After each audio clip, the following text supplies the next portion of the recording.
¡Pum! Hola, buenos días, tardes o noche, dependiendo del lugar donde me estés viendo. Bueno, la hora sería en este caso donde me estés viendo. Mi nombre es Brian Bonilla, estudio en la Unidad Educativa Atahualpa y estoy en la especialidad de mecanizado y construcciones metálicas. Bueno, ¿por qué el asunto de este video? Porque me ha tocado exponerles, darles una reseña, una resolución, un resumen o algo así sobre las posiciones básicas al momento de soldar. Entonces, vamos a mostrarles. Bueno, sí, entonces hay que recalcar que para soldar, para soldadura o para nuestra especialidad hay cuatro posiciones básicas para ello. La primera es plana, que es la que les voy a mostrar en este instante. La segunda es horizontal, la tercera vertical y la cuarta, que es un poco más complicada, que es sobre cornisa o techo o sobre cabeza, como le quieras decir, pero es lo mismo. Entonces, vamos a iniciarles mostrándoles la primera posición, que es plana.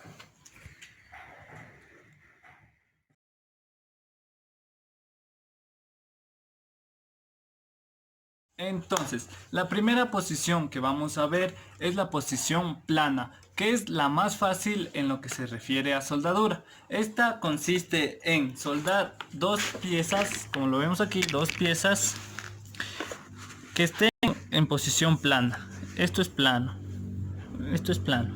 Entonces, para soldar en este tipo de posición, tenemos que ajustar el electrodo de 45 a 80 grados para soldar. Entonces vamos a soldar. Bueno, al soldar en una posición plana, el electrodo está sometido a tres movimientos fundamentales: el movimiento de avance, el movimiento descendente y el movimiento oscilatorio. El movimiento de avance debe hacerse de forma regular y uniforme para que el cordón presente lados paralelos en toda su longitud. Si la velocidad de avance es variable, el cordón presenta irregularidades en su ancho y en su altura. Si el movimiento descendente es irregular, el arco se alarga y acorta constantemente, dando cordones irregulares y de feo aspecto. Mientras el movimiento oscilatorio es el que determina la anchura del cordón, y para que el ancho sea uniforme en toda su longitud, el movimiento debe ser muy regular. Cuando el cordón es estrecho, el movimiento oscilatorio se suprime, convirtiéndose en un movimiento rectilíneo. También un buen consejo para soldar es ir soldando en forma circular o semicírculo, para así obtener un mejor resultado en el cordón y una mejor firmeza, además de ahorrar el material de aporte para que no se consuma tan rápido. Así obtendremos una buena soldadura y un buen uso del material, así como vemos en el video, que por cierto ha salido un cordón de lo más excelente.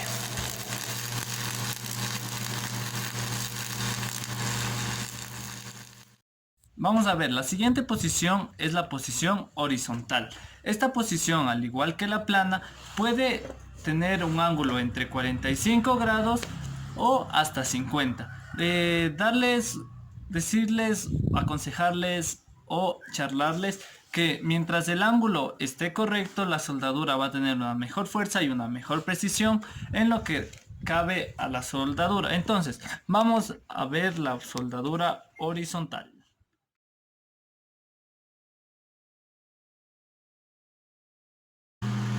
Bueno, en esta posición, al igual que en la posición vertical que veremos a continuación, las platinas se encuentran enfrente del soldador o de la persona que va a soldar, solo que en este caso el electrodo se desplaza de manera horizontal para realizar el cordón de soldadura.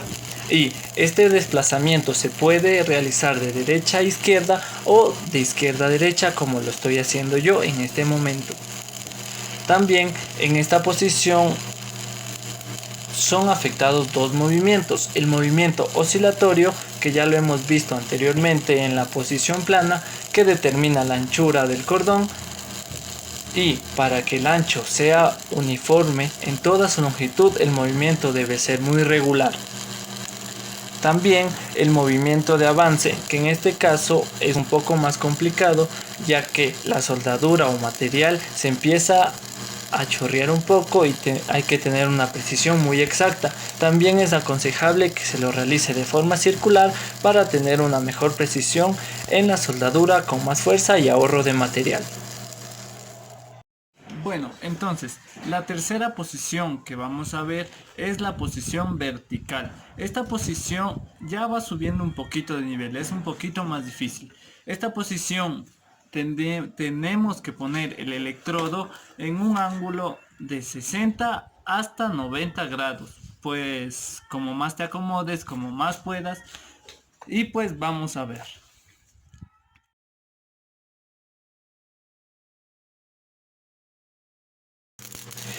Para esta posición de soldadura tenemos dos formas de hacerlo, la vertical descendente y la vertical ascendente. La vertical descendente es la que estoy aplicando ahora mismo en el video.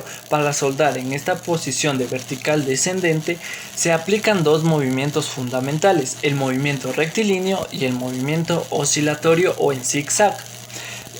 La soldadura con movimiento rectilíneo se aplica en chapas finas y en las chapas gruesas.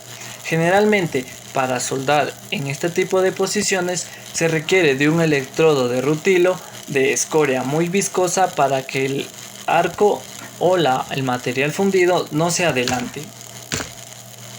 El movimiento en zigzag en esta posición debe hacerse un poco más rápido para evitar que el metal fundido se descuelgue o se chorree, mientras que en la vertical ascendente se aplican dos movimientos, el movimiento de zigzag y el movimiento triangular.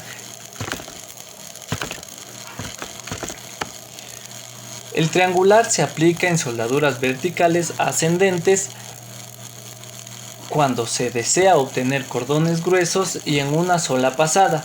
Antes de iniciar el cordón debe hacerse un pequeño talón que sirve para retener el metal fundido y que este no se chorree o no se caiga del material base.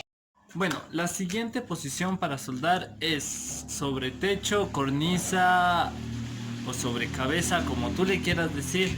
Esta posición es un poco más complicada, pero si ya aprendiste las tres posiciones anteriores, entonces sí se te hará un poco más fácil. Aunque si tiene su propio nivel de complicidad, es un poco más difícil. Pero para esto nos vamos a dirigir a otro lugar donde sí les pueda mostrar esta. Vámonos.